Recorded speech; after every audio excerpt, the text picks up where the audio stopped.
বিষয়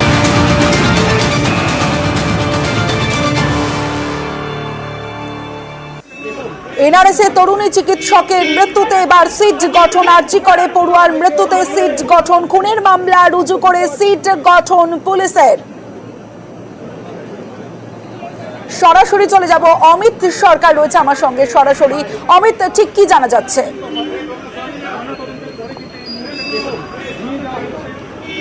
কলকাতা পুলিশের তরফে ইতিমধ্যেই আরজি করের পড়ুয়ার মৃত্যুর ঘটনায় খুনের মামলা রুজু করা হয়েছে, কারণ তার পরিবারের তরফে তাদের পরিবারের তরফে বলা হয়েছিল যে তাদের মেয়েকে খুন করা হয়েছে। সেই লিখিত অভিযোগের ভিত্তিতে ইতিমধ্যে কলকাতা পুলিশের তরফে খুনের মামলা রুজু করা হয়েছে এবং তদন্তের জন্য এসআইটি ফর্ম করা হলো, অর্থাৎ বিশেষ তদন্তকারী দল গঠন করা হলো কলকাতা পুলিশের তরফে। কারা থাকছে এই তদন্তকারী দলে?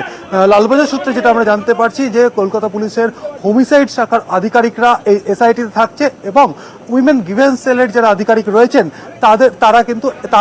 তাদেরকে নিয়ে এই এসআইটি ফর্ম করা হয়েছে, এমনটা কিন্তু আমরা জানতে পারছি লালবাজার সূত্র থেকে। অন্যদিকে এসআইটি লিড করতে পারেন এখনো পর্যন্ত যেটা সূত্রের মারফত আমরা যেটা জানতে পারছি, অ্যাডিশনাল সিপি 1 মুরলীধর শর্মা এই এসআইটির মাথা হিসেবে রয়েছেন, এমনটা কিন্তু এখনো পর্যন্ত আমরা জানতে পেরেছি। সেক্ষেত্রে ইতিমধ্যেই পরিবারের অভিযোগের ভিত্তিতে খুনের মামলা রুজু করা হয়েছে এবং এসআইটি ফর্ম করা হলো হোমিসাইড শাখা। লালবাজারের হোমিসাইড শাখা মূলত যারা খুনের ঘটনা তদন্ত করে থাকে সেই সমস্ত অফিসারদেরকে নিয়ে এবং উইমেন গ্রিভেন্স সেল যে রয়েছে লালবাজারের তাদেরকে নিয়ে এসআইটি ফর্ম করা হয়েছে এবং তারাই এই তদন্ত করবে। অন্যদিকে আজকে সন্ধ্যেবেলায় তরুণী বা পড়ুয়ার ময়নাতদন্ত করা হয়েছে। ময়নাতদন্তের প্রাথমিক অনুসন্ধান যা এসছে পুলিশের হাতে, তাতে পুলিশ যেটা অনুমান করছে যে এই তরুণী বা এই পড়ুয়া খুন হয়ে থাকতে পারেন।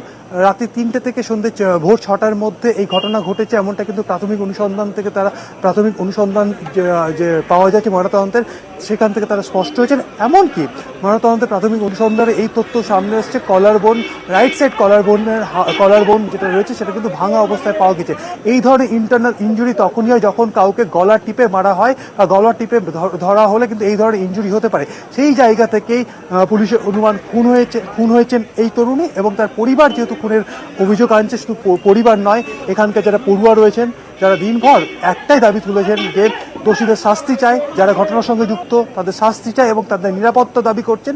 সেই জায়গা থেকেই যেহেতু পরিবার তরফে খুনের অভিযোগ আনা হয়েছে, ইতিমধ্যে কিন্তু খুনের মামলা রুজু করা হলো কলকাতা পুলিশের তরফে।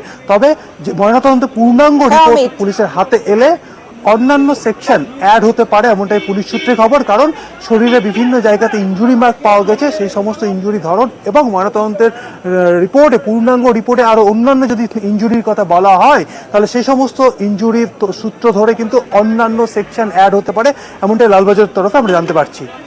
বেশ।